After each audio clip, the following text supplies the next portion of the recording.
ലൈവായിട്ട് പാടുന്ന ആ ഒരു അഡിക്ഷൻ എപ്പോഴാണ് നമുക്കിത് തുടങ്ങുന്നത്, അതായത് ആ ഒരു ഹൈ കിട്ടി തുടങ്ങുന്നത്?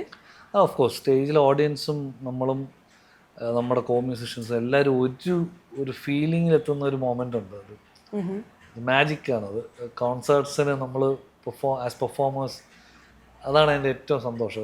It's A beautiful time together, ഒരു അഫെക്ഷൻ്റെ അതാണ് ഏറ്റവും വലിയ ഹൈ. അത് കിട്ടി തുടങ്ങി കഴിഞ്ഞാൽ പിന്നെ അത് പിന്നെ വേണമെന്ന് തോന്നുന്നു.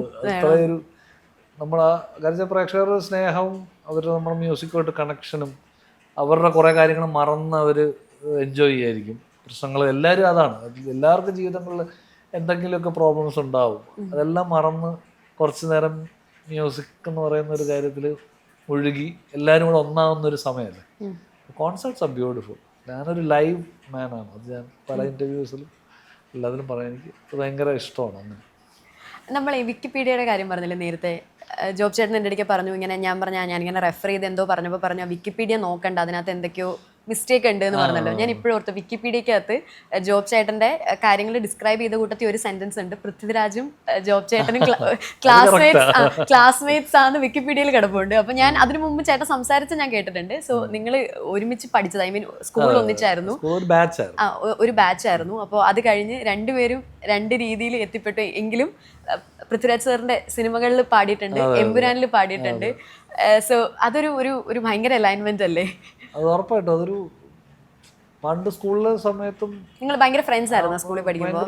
വെച്ചാൽ വളരെ മ്യൂച്വലി കോംപ്ലിമെന്റ് ചെയ്യുന്ന ഒരു ആർട്ടിസ്റ്റിക് ഫ്രണ്ട്ഷിപ്പ് ഉണ്ടല്ലോ.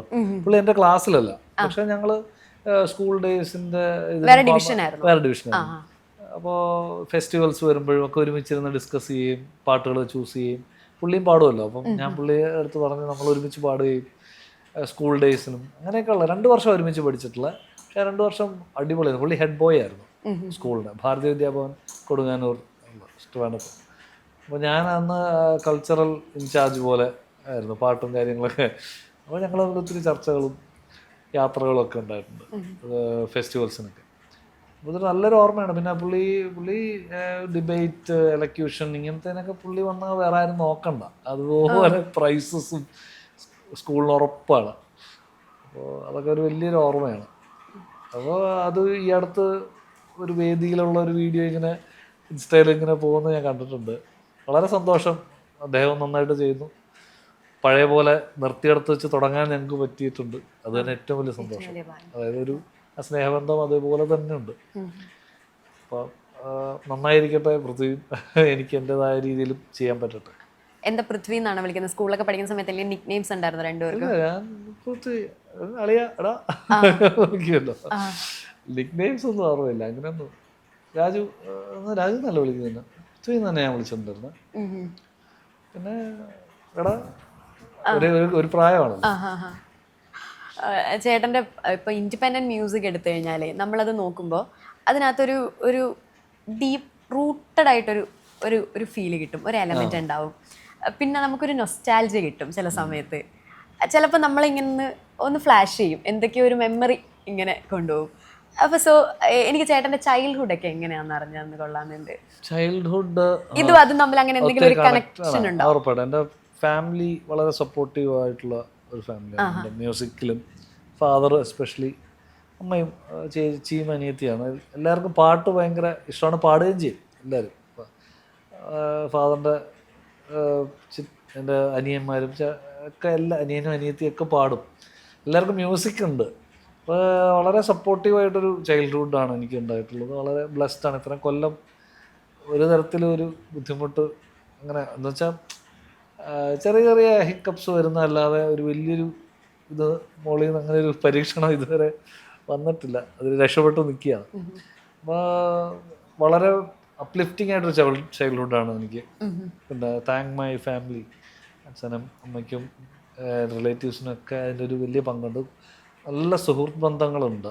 അതാണ് ഏറ്റവും വലിയ നിധിയായിട്ട് ഞാൻ കാക്കുന്നത്. എൻ്റെ ഫ്രണ്ട്സ് വളരെ വളരെ സ്പെഷ്യലാണ്. അപ്പോൾ അവരെ വീട്ടിലും വളരെ വീടുമായിട്ടും വളരെ അടുപ്പമാണ്. അപ്പം അങ്ങനെ ഒരു ടുഗെദർനെസ് ഉണ്ടായിരുന്നു. വീട്ടിൽ വന്ന് പറയേണ്ട കാര്യമില്ല. അമ്മ 24 hours അവിടെ ആരെങ്കിലും നമ്മുടെ കൂട്ടുകാരും എഞ്ചിനീയറിംഗ് കോളേജിലെ ഫ്രണ്ട്സ് ആയിരുന്നു. അതെ, എഞ്ചിനീയറിംഗ് ഉള്ള സുഹൃത്തുക്കളുണ്ട്, സ്കൂളാണ്. അപ്പോൾ വളരെ അങ്ങനെ ഒരു നല്ല സുഹൃത്തുക്കൾ നിറഞ്ഞൊരു ചൈൽഡ്ഹുഡ് എനിക്കുണ്ട്. അതേ സുഹൃത്തുക്കളുമായിട്ട് അതേ ലെവൽ ബന്ധം ഇപ്പോഴും ഉണ്ട്. അത് അതിൻ്റെയാണോ ചിലപ്പോൾ ഈ നൊസ്റ്റാൾജിയയും അതൊക്കെ മ്യൂസിക്കിൽ വരുന്നത്. നമ്മുടെ തന്നെ എക്സ്റ്റൻഷൻ അല്ലേ നമ്മുടെ ആർട്ട്. ഉറപ്പായിട്ടും ഞാൻ blessed to have all these elements. Goal സിനിമയിലെ പാട്ട് അഭിനയിച്ച് പാടിയിട്ടുണ്ടല്ലോ, അത് റീവാച്ച് ചെയ്യാൻ ആഗ്രഹിക്കുന്നുണ്ടോ ചേട്ടൻ? ഞാന് സത്യം പറഞ്ഞാൽ ഞാൻ ക്യാമറ ഫ്രണ്ട്ലി ഒരു ആളല്ല. പക്ഷെ നല്ല പാട്ടല്ലേ ചേട്ടത്? കാരണം നിങ്ങൾ ഇത്രയും പേരും കൂടെ വരുന്ന അപ്പോൾ ട്രെൻഡാണ്. വലിയൊരു സിനിമ അതൊക്കെ ഒക്കെയാണ്. പക്ഷെ എന്നെ സംബന്ധിച്ചിടത്തോളം ഞാൻ സ്ക്രീനിൽ വരാൻ ഇഷ്ടപ്പെടുന്ന ഒരാളല്ല. അങ്ങനെ ഒരു കൊറിയോഗ്രാഫ് ഒരു ഡാൻസിലോ അല്ലെങ്കിൽ ഇപ്പം പെർഫോം ചെയ്യാൻ കുഴപ്പമില്ല. ക്യാമറ ഇപ്പം നമ്മൾ സംസാരിക്കുന്നത് നമ്മൾ കോൺവെർസേഷനിലായതുകൊണ്ട് കുഴപ്പമില്ല. ഇപ്പോൾ പെർഫോം ചെയ്യുമ്പോൾ ഷൂട്ട് ചെയ്യുന്നത് കുഴപ്പമില്ല, ബിക്കോസ് ഞാൻ പെർഫോമിങ്. നേരെ മറിച്ച് ഒരു കൊറിയോഗ്രാഫ്ഡ് ഡാൻസോ അല്ലെങ്കിൽ അഭിനയമോ ഒക്കെ വന്നു കഴിഞ്ഞാൽ പെട്ടു. I don't like to go back to that. അതാണ് സത്യം. ചെയ്യേണ്ടിയിരുന്നില്ല. പക്ഷെ കമൽ സാറ് പറഞ്ഞു ചെന്നു. അപ്പോൾ സാറിനോട് നോ പറയുന്നത് മോശമാണെന്ന് തോന്നി. അപ്പോൾ അല്ലാതെ എനിക്ക് താല്പര്യം ഉണ്ടായിട്ടല്ലത്. അല്ല, ഷൂട്ടിന്റെ ടൈം ഒക്കെ എങ്ങനെയായിരുന്നു? അത് ഷൂട്ട് 3 ദിവസം എനിക്ക് ബാക്ക് ടു ബാക്ക് ഷൂട്ടായിരുന്നു. പക്ഷെ ചേട്ടൻ ഇപ്പൊ പറയുന്നല്ലോ ചേട്ടന് റീവാച്ച് ചെയ്യാൻ ഇഷ്ടമല്ല എന്ന് പറയുന്നല്ലോ. ആ സമയത്ത് അതൊരു ട്രെൻഡ് സെറ്റർ ആ പാട്ട്. ബിക്കോസ് എന്താന്ന് വെച്ചാൽ ഞാൻ റിയാലിറ്റി ഷോയിൽ നിങ്ങളെ വന്ന് ഇത്രയും പേരാണ് ഫൈനൽ വരുന്നത്. നിങ്ങൾക്കൊരു അപാര ഫാൻ ബേസ് ഉണ്ട്. നമ്മൾ സ്കൂളിലൊക്കെ പഠിക്കുന്ന സമയം അത്. അപ്പൊ ഈ പാട്ട് ഇങ്ങനെ കിരൺ ടിവിയിലായിരിക്കും മിക്കപ്പോഴും പാട്ട് പ്ലേ ആവുക. അപ്പൊ ഈ പാട്ട് ടിവിയിൽ വരാൻ നമ്മൾ നോക്കിയിരിക്കും. കാരണം നിങ്ങൾ ഇത്രയും പേര് അതിനകത്ത് വരും. മൃദുല ചേച്ചി, ചേട്ടൻ, അങ്ങനെ നിങ്ങളൊരു ടീം ഉണ്ടല്ലോ നിങ്ങൾ വരാനായിട്ട്. അങ്ങനെയൊക്കെ നോക്കി ഒരു നല്ല എക്സ്പീരിയൻസ് ആയിരുന്നു. പക്ഷെ ഞാൻ എന്നെ തന്നെ എനിക്ക് ഇഷ്ടമേ അല്ല അത്. അതുകൊണ്ട് ഞാൻ കാണത്തേ ഇല്ല. പിന്നെ ഓഫ് കോഴ്സ് ഇപ്പം മ്യൂസിക്കലി സന്തോഷമാണ്. വിദ്യാജിയുടെ ഒരു 4 വരിയെങ്കിലും പാടാൻ പറ്റിയല്ലോ. അപ്പോൾ അദ്ദേഹത്തെ പോലെ ആളുടെ കൂടെ കുറച്ച് നേരം സ്റ്റുഡിയോയിൽ സ്പെൻഡ് ചെയ്തു. കമൽ സാറിൻ്റെ കൂടെ കുറച്ച് നേരം, അതൊക്കെ സന്തോഷം. പക്ഷേ I am not at all a cameraman or ഒരു സിനിമ അല്ലെങ്കിൽ അഭിനയം അല്ലെങ്കിൽ കൊറിയോഗ്രാഫി, ഡാൻസ്, ഇതൊന്നും എനിക്ക് ലൈവ് കോൺസേർട്ടിൽ ചിലപ്പോൾ ഞാൻ പാടി ഡാൻസ് ഒക്കെ ചെയ്തിരിക്കും. അതെൻ്റെ ആ മൂഡിൽ സംഭവിച്ചു പോകുന്നു. മറ്റേത് കൊറിയോഗ്രാഫ്ഡ് അല്ലേ. ഒരാളെ തെറ്റിച്ചാൽ പോയേ ബാക്കി എല്ലാവരുടെ സമയവും.